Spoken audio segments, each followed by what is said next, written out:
आज सकाळची सुरुवात खूप छान झाली. देवपूजा झाली आणि किचनमध्ये जाऊन बघते तर मला किचनवर लिच्ची दिसली. एवढी खुश झाले मी, कारण की लिच्ची मला खूप आवडती. आणि मग काय डल्ला मारला तिच्यावर आणि 2-3 लिच्ची मी खाऊन टाकल्या. तुम्हाला माहिती आहे का, पुणे तिथं काय उन्हा असं म्हणतात ना, पुण्यामध्ये कोणतंही फळ पटकन भेटून जातं. आणि छान आहे बरं का, मस्त टेस्ट आहे त्याची. लग्नाआधी मी गंगासागरला मला नानाने नेलेलं, तर मी तिकडे पहिल्यांदा फर्स्ट टाईम लिच्ची खाल्ली होती. आणि नंतर इकडे वंशूचा तेच झालं. हे बघा, त्याला आंबा कट करून दिला आणि त्यांनी ना फरचीलाही खाऊ घातला, त्याच्या ड्रेसलाही खाऊ घातला आणि त्यांनी स्वतःनेही खाल्ला. इतका त्याला चिवडत होता, इतकं खराब केलं त्यांनी. आणि म्हटलं जाऊ द्या, आता लहान मुलं कधी शिकणार खायचं, थोडंसं भरलं तरी चालेल पण आपल्या हाताने भरवायची पाळी येणार नाही, असं आपण त्यांना करायचं. आणि मस्त एन्जॉय करत होता, छान खात होता, नाचत होता. मग आता फरची आधी क्लीन करायची का त्याला आधी क्लीन करायचं असा प्रश्न पडला. मग पूजाने त्याला क्लीन करायला नेलं आणि इकडे लगेच आवणी चालू झालं की काकी मला काहीतरी खायला दे. मग काय, हे जे पेशंटनीच दिलेले आहे डॉक्टरला हे पापड वेगवेगळ्या प्रकारचे आहेत बरं का. मी आता बघितलं नाही टेस्ट करून, कारण पारायणला बसलेली आहे, म्हटलं आपण नंतर टेस्ट करू, कारण की कोणी दिलेलं कोणाचं इथलं खायचं नसतं तोपर्यंत.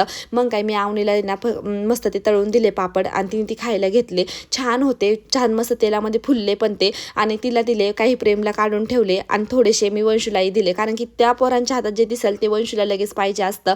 मग काय, वंशूच्या हातात पण मी लगेच पापड देऊन टाकला. त्याने कमी खाल्ला आणि खाली जास्त, जसा आंबा त्याने फरचीला खाऊ घातला तसंच पापडही फरचीलाच त्याने खाऊ घातला. थोडंसं खाणार, बाकीचं सगळं सांडून देणार. थोड्या वेळाने श्रावणीची मम्मी आली, शेजारच्या ताई आल्या आणि म्हणायला लागल्या की मग तू खूप छान मूवी आला आहे लहान मुलांसाठी, तुझ्याकडे नेटफ्लिक्सचा जर रिचार्ज असेल तर तू तो मूवी लाव, आपण बघू.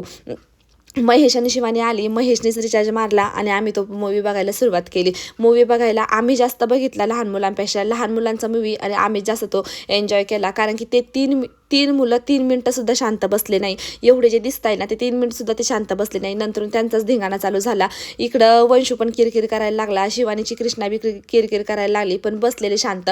आणि मग त्याला काही झोळीत टाकून दिलं आणि आम्ही बसलो मूवी बघायला. मूवी इतका भारी आहे, खूप त्याला व्ह्यूज आलेले आहे. तुम्ही पण तो बघा एकदा, स्वॅप्ड म्हणून आहे तो मूवी, आत्ताच रिलीज झाला आहे तो 2-3 दिवसापूर्वी. आम्हीही तो बघितला, तुम्हीही बघा. आणि नंतर मग सगळं झालं, मूवी संपला आणि घेतली ज्वेलरी आवरायला घेतली. आणि ह्याला मी हात लावला नाही, ही ज्वेलरी माझी सगळी हरवली होती लग्नामध्ये करंच्या, जे की मी काढून ठेवली लग्नामध्ये. आणि बॉस तिथंच त्या रूममध्ये विसरून आली. घरी आले, सगळं आवरायला घेतलं आईच्या घरी आणि बघते तर माझी ज्वेलरीच नाही. इतकी रडायला लागले, अर्धा 1 तास तो रडण्यातच गेला. आई बोलायला लागली सोन्याची नव्हती, एवढं तरी बरं झालं, मी तुला घेऊन देईल. पण मग करंच्या घरी गेलो आणि त्यांनी तो बॉक्स नेलेला होता घरी, तो बघून मी खूप खुश झाले. आणि मग संध्याकाळी श्रावणी आली, चल मग आपण एक्सो खेळू असं बोलायला लागली. बोलता बोलता एक्सोमध्ये एवढं मग्न झालं की पोरांकडे माझं लक्ष नाही. आणि छान होता एक्सो गेममध्ये ना पूजाने बाजी मारली. चला तर मग तुम्हाला माझे शॉर्ट्स कसे वाटताय नक्की कमेंट करून सांगा.